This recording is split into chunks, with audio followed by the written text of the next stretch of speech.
सोलापूरमध्ये काँग्रेसला मोठा धक्का बसला. काँग्रेसचे उमेदवार आदित्य फतेपूरकरांचा उमेदवारी अर्ज छाननी दरम्यान बाद करण्यात आला. त्यांच्या अर्जावर सूचक असलेल्या नागेश भोसले यांनी ती स्वाक्षरी माझी नसून बनावट आहे असा आक्षेप घेतल्यामुळे हा अर्ज रद्द झाला. अशातच काँग्रेस जिल्हाधिकारी कार्यालयातून कागदपत्रांच्या नकला काढून उच्च न्यायालयात याचिका दाखल करण्यात येणार आहे. यापूर्वीच्या न्यायालयाच्या याचिकांच्या निकालाचे दाखले देऊन काँग्रेस न्यायालयात जाणार आहे. या प्रकरणानंतर काँग्रेस आणि भाजपमधला वाद अधिक चिघळण्याची शक्यता आहे. विधान परिषद निवडणुकीच्या छाननीनंतर सोलापुरात काँग्रेस उमेदवार आणि सूचकाच्या हाय व्होल्टेज ड्रामा हा अजूनही सुरू असल्याचं पाहायला मिळतं. सकाळी मला 8 वाजता फोन केला की सूचकून माझी घरी येऊन सही घेऊन जा म्हणून, आणि त्यानंतर मी 10 वाजता त्यांच्या घरी जाऊन सूचकून त्यांची सही घेतलेली आहे.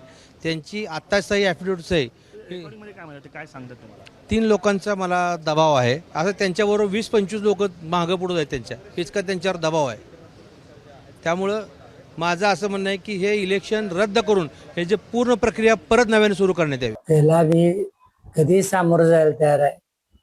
माझी सही असेल, कोर्ट ठरवल ना सही माझी का कोणाची. सही टॅली केली, त्या सहीमध्ये आणि ह्या सहीमध्ये फरक आहे.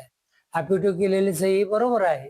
भारतीय जनता पक्षाने हा खेळलेला कुठील डाव आहे आणि त्यांचा अर्ज बाद करणे म्हणजे लोकशाहीची थट्टा ही तिथल्या पालकमंत्र्यांनी आणि एकंदरीत सरकारने चालवलेली स्पष्ट होत आहे. म्हणजे हा फतेपूरकरांचाच नव्हे तर लोकशाहीचा आणि फतेपूरकर जी ज्या समाजातून येतात त्यांचा आणि मागासवर्गीयांचा देखील अपमान आहे.